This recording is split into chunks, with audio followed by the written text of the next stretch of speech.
तस्वीरें आपको लेकर चलते हैं। परीक्षा पे चर्चा कार्यक्रम मुख्यमंत्री डॉक्टर मोहन यादव संबोधित कर रहे हैं, सुनाते हैं।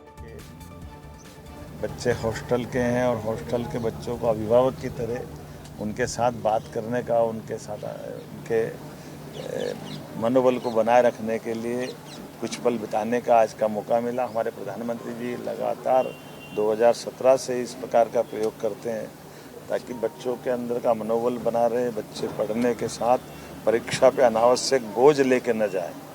और हम सब मिलकर के अपने इस परिवेश में भविष्य की पीढ़ी के साथ समय गुजारे तो उसका आनंद ही अलग होता है।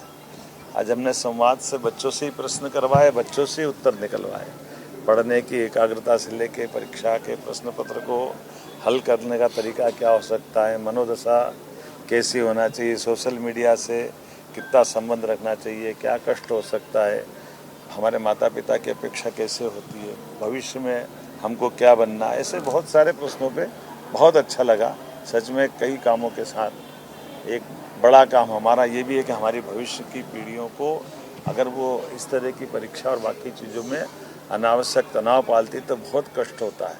इसलिए समय रहते इसकी चिंता करना, उनसे बात करना, और ये मैं आज इसके माध्यम से पूरे प्रदेश तक के सारे बच्चों को शुभकामना भी दे रहा हूँ। माननीय राव उदय प्रताप सिंह जी और हमने सबने मिलकर के अलग अलग महाविद्यालय विद्यालय में ये सकारात्मक माहौल बनाने का प्रयास किया। और अब तो बोर्ड की परीक्षाओं में भी एक साल में 2-2 बार परीक्षा हो रही है। जो बच्चे अभी पढ़ेंगे, अभी पढ़ करके उनका रिजल्ट अगर 19-20 आया, एक चांस फिर मिलने वाला है। ये तो सौभाग्यशाली यशस्वी प्रधानमंत्री के नेतृत्व में अब ये बोर्ड के एग्ज़ाम भी 2 बार होने लगी। 11th और 9th की एग्ज़ाम भी 2 बार होने का इस बार से निर्णय आया, ताकि किसी कारण से कोई एग्ज़ाम बिगड़ती तो अगली बार वो कंट्रोल कर सकते हैं, उसको कवर कर सकते हैं।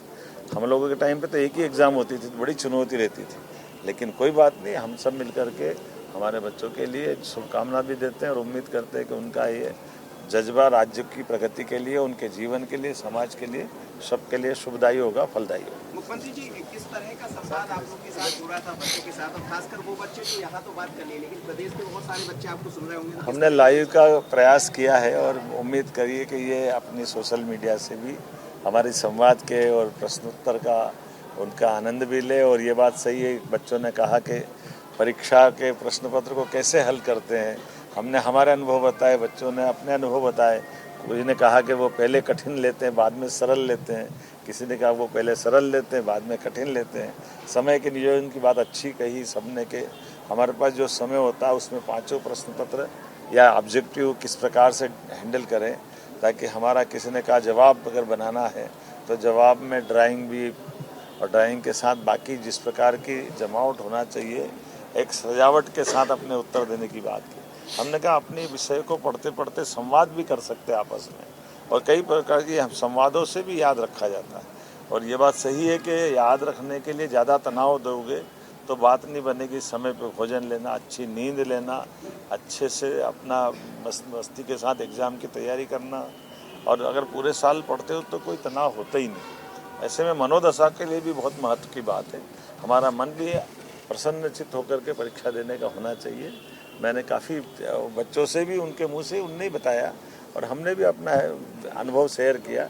मुझे लगता है कि आज का संवाद बहुत रोचक रहा। सर, आप शिक्षा मंत्री थे, उसके बाद अब नई शिक्षा नीति लागू हो गई और उसमें बच्चों को नए पैटर्न से एग्जाम भी देने को मिल रहा है, उसके साथ तैयारी को लेकर आपने बात की है, तो क्या फ़र्क महसूस करते हैं? आज सीएम है आप। देखिए, हमने यही कहा कि हमारी पढ़ाई अपने ज्ञान अर्जन के लिए भी होना चाहिए, भविष्य के अंदर हमको जिस लाइन में जाना उसके लायक भी रहे, लेकिन केवल किताबी ज्ञान पर्याप्त नहीं, व्यावहारिक ज्ञान भी जरूरी है, हमारा अनुभव भी जरूरी है, और स्वाध्याय के साथ चिंतन मनन भी करते रहे, इसके आधार पर बड़ा लाभ मिलता है। और हम ये बात सही है कि दुनिया के सबसे बड़े लोकतांत्रिक देश है, ऐसे में डॉक्टर, वकील और केवल प्रोफेशनल डिग्री करें तो हमारी सभी प्रकार की, हमारी खेती किसानी में भी हमारी उतनी रुचि होना चाहिए, शिक्षक के बारे में भी रुचि होना चाहिए, राजनेताओं राजनीति के बारे में भी समय निकलना चाहिए, क्योंकि जब सब तरफ से समृद्ध होंगे तभी लोकतंत्र सुरक्षित रहेगा और हम समाज को आगे बढ़ा पाएंगे। सत्र को लेकर क्या कहेंगे? 16 से सत्र शुरू होगा। सत्र तो हमारा हर बार की तरह रहने वाला है और इतनी सारी उपलब्धियां हमारे साथ है। आज ही मैं बालाघाट से आ रहा हूँ। बालाघाट वो जगह है जहां पर पूर्ववर्ती कांग्रेस के मुख्यमंत्री श्रीमान दिग्विजय सिंह जी की सरकार के मंत्री लिखीराम कावरे जी की दुर्दांत तरीके से हत्या की गई थी। लाश घंटों तक चौराहे पे पड़ी रही और बड़े दुर्भाग्य के साथ कहना पड़ेगा कि तत्कालीन कांग्रेस ने और कांग्रेस के मुख्यमंत्री जी ने इसके समूल नाश की कोई योजना नहीं बनाई। मैं धन्यवाद देना चाहूँगा माननीय प्रधानमंत्री नरेंद्र मोदी जी को, माननीय गृह मंत्री जी को, जिन्होंने ऐसे सारे उलझे सुलझे प्रश्नों को सबसे पहले हल करते हुए आज नक्सलाइटों के मामले में मध्य प्रदेश देश का पहला राज्य बन गया जहां नक्सल व्यवस्था का समूल नाश हमने कर दिया है। आज देश के साथ मध्य प्रदेश एकमात्र राज्य है जहां कोई नक्सलवादी गतिविधि नहीं है, कोई नक्सलवादी भी नहीं है। ऐसे में हमारा समृद्ध बालाघाट, मंडला, डिंडोरी प्राकृतिक रूप से खनिज संपदा, वन संपदा, जल संपदा अद्भुत क्षेत्र है। वो उस विकास के क्रम में कदम से कदम मिला के चले। इसलिए भी दिया है काफी सारे लोगों को, तो क्या ये मैसेज है पुलिस बल के लिए भी कि जो बेहतर काम करेगा उसको इस तरह की? ये सही है कि हम अगर अपने लोगों को, हमारे पुलिस बल ने असंभव के काम को संभव करके दिखाया, अपनी जान की बाजी लगा करके अभी तक 38 से ज़्यादा वीर जवानों ने अपनी शहादत दे करके इसमें अपनी बड़ी महती भूमिका अदा की।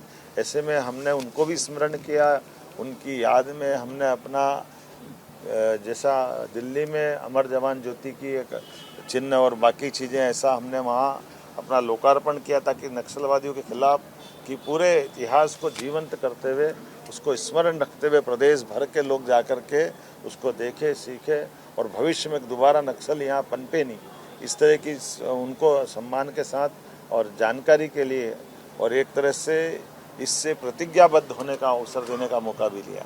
और इसी के साथ साथ जिन जवानों ने अपनी जान की बाजी लगा करके इस मूवमेंट को ख़त्म करने में भूमिका अदा की, उन सबका प्रमोशन करने का मामला, साथ में भोजन करने का मामला और छोटे जवान को भी मिठाई खिला करके उस आनंद को लिया। और हमारे सारे वरिष्ठ अधिकारी IG, SP, ADG सब ने भोजन परोस करके जवानों का हौसला बढ़ाया। ऐसे ही पारिवारिक माहौल से लोग प्रेरणा लेते हैं और ऐसा सब हम करने का प्रयास करते हैं।